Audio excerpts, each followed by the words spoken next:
eu devo servir. E aqui o apóstolo Pedro diz que a vocação da igreja é para isso, é para oferecer sacrifícios espirituais agradáveis a Deus.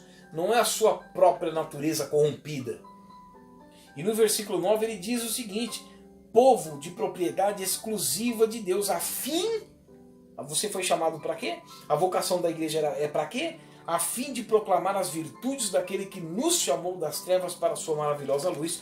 E aí com isso, isso nos remete em Colossenses capítulo 1, verso 13. Ele nos transportou das trevas para o reino do império das trevas, para o reino do Filho do seu amor. Nós estamos agora no reino de Deus, Basileia do grego, que quer dizer então um novo domínio.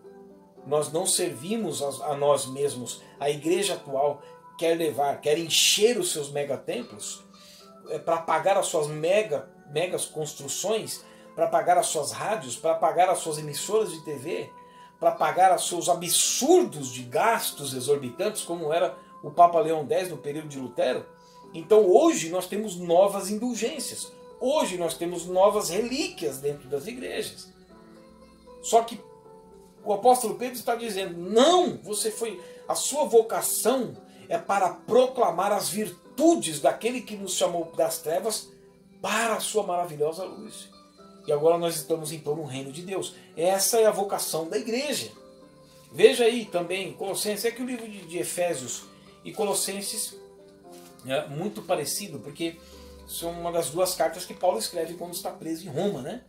E aí no versículo 9 do capítulo 1 de Colossenses, Paulo diz o seguinte: por esta razão, também nós, desde o dia em que o ouvimos, não cessamos de orar por vós e de pedir que transbordeis de pleno conhecimento da sua vontade.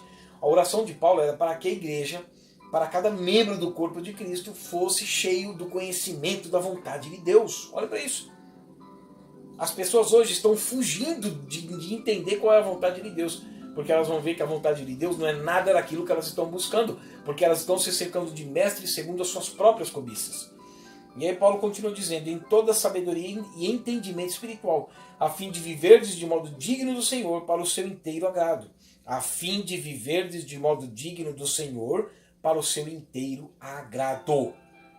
A igreja foi chamada, a vocação da igreja é para servir a Deus, como um sacerdócio santo. Quando o Senhor Jesus aparece ali nas regiões do Jordão, na Galileia Baixa, Jesus então lá em Mateus 4,17, ele chama os discípulos, ele começa a pregar lá no versículo 17, arrependei-vos porque está próximo o reino dos céus. No versículo 19 ele diz, vinde após mim e vos farei pescadores de homens. Conversão, arrependimento, conversão, regeneração e trabalho. Servir a Deus. Jesus diz lá em Mateus 4,10, arreda Satanás, porque está escrito, somente ao Senhor teu Deus adorarás e só a ele prestarás culto. O culto é o latreia do grego, serviço de adoração a Deus, serviço, adoração e comunhão. Adoração é como um cão lambendo a mão do dono. Que negócio é esse de culto da prosperidade? Que negócio é esse de culto do amor? Que negócio é esse de culto de portas abertas? O culto é para Deus. Jesus não dá margem para o culto para o ser humano. Ele diz, somente ao Senhor teu Deus adorarás e só a ele prestarás culto. A vocação da igreja é ser chamada para servir. Fora disso não é igreja. Fora disso é um clube onde pessoas se juntam para os seus próprios prazeres. Elas estão enganando a si mesmas, mas não é igreja. E aí Paulo diz, a esperança e vocação. A esperança da igreja, Colossenses 1,5.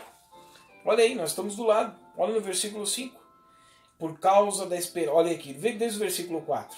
Desde que ouvimos da vossa fé. Sempre que Paulo está falando e elogiando os colossenses, ele está falando, olha, desde que ouvimos da vossa fé, então nós não cessamos de orar por vós e de pedir que vocês sejam cheios do conhecimento da vontade de Deus para não cair em heresia. E nós sabemos só o conhecimento da vontade de Deus se nós lermos a Bíblia. Por isso que a Bíblia diz lá em João 14,26 que o Espírito Santo, o Consolador, ele viria, o Senhor Jesus disse isso, ele viria, vos ensinaria e vos guiaria em toda a justiça e verdade e vos faria lembrar das coisas que eu disse. Como que nós vamos lembrar de algo que nós não meditamos? Então Paulo diz isso aqui, olha, no capítulo 4, capítulo 1, versículo 4.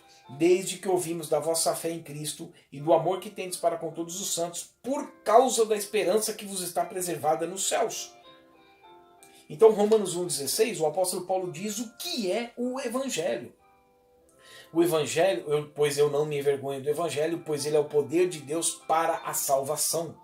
A esperança do cristão é como Paulo diz lá em Tito capítulo 2, verso 13. Aguardando a bendita esperança, a qual o nosso grande Deus e Salvador Jesus Cristo se deu a si mesmo para formar um povo exclusivamente. Lembra que nós lemos lá em 1 Pedro 2,9? Propriedade exclusiva de Deus, a fim de proclamardes as virtudes, o poder daquele que nos chamou das trevas para a sua maravilhosa luz. Sacerdotes, a igreja, a vocação da igreja para um crescimento orgânico bem ajustado é a igreja entender que ela foi chamada para servir. E quando nós somos chamados para servir, por exemplo, lá em Lucas capítulo 5, Lucas capítulo 5, quando fala da pesca maravilhosa, se eu não me engano é versículo 11, Lucas 5, 11, diz assim: e arrastando eles os barcos sobre a praia, deixando tudo, o seguiram. Muitas vezes nós deixamos as coisas, nós abandonamos as coisas. Muitas vezes nós abrimos mão das coisas porque aquelas coisas passam a não ter esse valor todo. O servir a Deus é muito melhor do que qualquer outra coisa. E a igreja ela vai tendo esse entendimento do seu crescimento orgânico e ela vai crescendo de pessoas que servem a Deus. Nós vemos uma igreja como dos moravianos, por exemplo, uma igreja que orou 100 anos ininterruptamente e dali surgiram muitos missionários. O desejo deles era isso. Os barbas, né, que eram os valdenses, passavam um ano estudando a Bíblia para memorizar, porque não podia sair com isso que nós temos na mão, a palavra de Deus. Eles memorizavam. Iam como missionários, mas para servir como médicos, como algum trabalho social, mas o objetivo verdadeiro era levar a palavra. Então as pessoas se dedicavam, e hoje a igreja ela está vivendo para si mesma. Ela está veja a diferença das igrejas de Esmirna e Laodiceia. Igreja de Esmirna, isso, amados, isso não é uma coincidência. Por exemplo, a igreja de Esmirna ela era pobre financeiramente e a igreja de Laodiceia era rica financeiramente. Em contrapartida, a igreja de Esmirna ela era rica espiritualmente e a igreja de Laodiceia era pobre, não só pobre espiritualmente, mas miserável, cego e nu.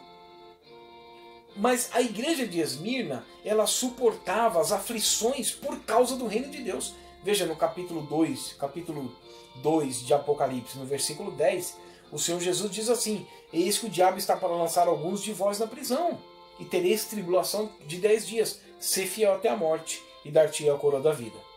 Quando nós vemos a igreja de Laodiceia, ela não tinha a palavra de Deus. Ela era uma igreja morna. E o Senhor Jesus estava a ponto de vomitá-la.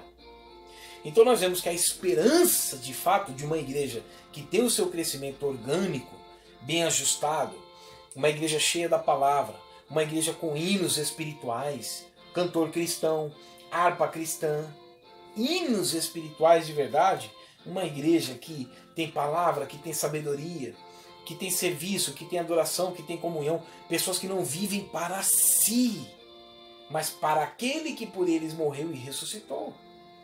Então nós vemos que a esperança da igreja é isso que Paulo diz, aguardando a bendita esperança. Então nessa primeira parte do crescimento orgânico da igreja, nós falamos um pouco sobre o capítulo 4 de Efésios, nos versículo 1. Rogo-vos, pois, eu, prisioneiro no Senhor, que andeis de modo digno da vocação a que fostes chamados. Paulo fala da vocação e da esperança da igreja. A vocação é o serviço, a adoração e a comunhão. E a esperança é o que o Evangelho diz, é o que é o Evangelho, que é o poder de Deus para a salvação, que o Senhor virá então para buscar aqueles que verdadeiramente lhes pertencem. Amém? fique na paz de Cristo e até o próximo vídeo. Eu sou o pastor Fábio Russo e o meu desejo é que é isso que o apóstolo Paulo diz aqui no capítulo 1, versículo 9 de Colossenses. É que vocês transbordem do conhecimento, do pleno conhecimento da vontade de Deus. Amém? Deus abençoe a tua vida, a tua família, em nome do Senhor Jesus.